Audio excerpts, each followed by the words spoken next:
You said Weiss was, and I'm quoting here, murdering 60 Minutes. Senior staff wiped out after a triumphal year. Our very best correspondents summarily fired for no stated reason. The president of CBS News, Tom Sabrowski, sent me a note and said, "Can you come by and talk to us?" And I said, "Absolutely." I walk in the door and I see Bari Weiss is sitting in there, and I think, this is terrific of her. She's come to this meeting. Before I could take my seat, Tom Sabrowski said, "This is a firing offense." And they were unhappy about the meeting that had occurred, a meeting that had ended in thunderous applause for me because somebody had stood up for the broadcast. I turned to Bari Weiss, who was sitting to my left, and I said, "Let's talk about the firings. Why were the firings necessary?" I'm not answering that question. Not long after that, the email came through and said that I'd been fired. The people running CBS News will not be questioned. Lawsuit against 60 Minutes caused a great deal of concern in 60 Minutes. Paying the bribe broke our hearts, but they did it to get the sale through. My colleagues and I thought, great, that's behind us. We have bright new leadership, financial resources. We're in better shape than we were before. They paid $16 million to the president. Paramount denied that those two things were linked, that payment and then the deal going through.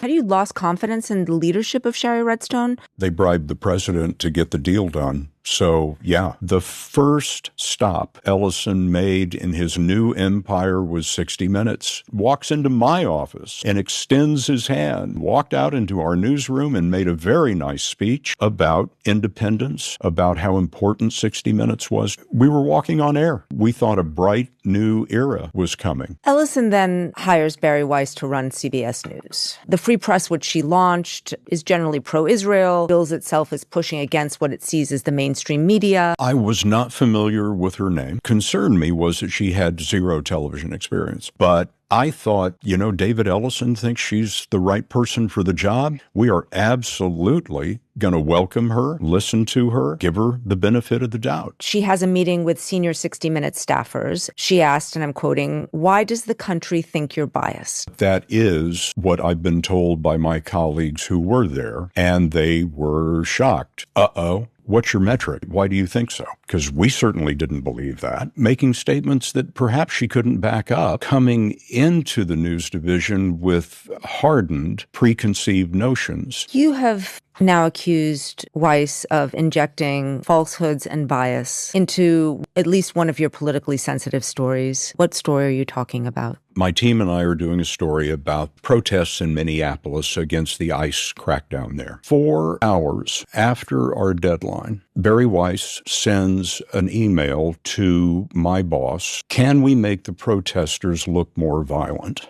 Renee Good's car, you need to describe her as driving toward the officer. This is not what you see on the video. Clearly see Miss Good's wheels turned completely as far as they will go away from the officer. But he shoots her in the head, kills her, and says something about her in that moment that I can't repeat. We have gone out of our way to show the protesters for the responsibility that they had. Somehow wasn't enough for Miss Weiss. The video showed the officer wasn't standing in front of the car and she wasn't driving toward him, but that's what the president said, and that's the way she wanted it described. It's late. Our deadline was noon. It's now almost 5 o'clock. I decided that I wouldn't do those things. There was a thumb on the scale for the president's version of events that I felt was a level of political influence that I had never seen in 37 years at CBS News. What did you think was going on with Bari Weiss? She was putting a thumb on the scale on behalf of the administration, constantly looking out for the views of the president. It was never enough.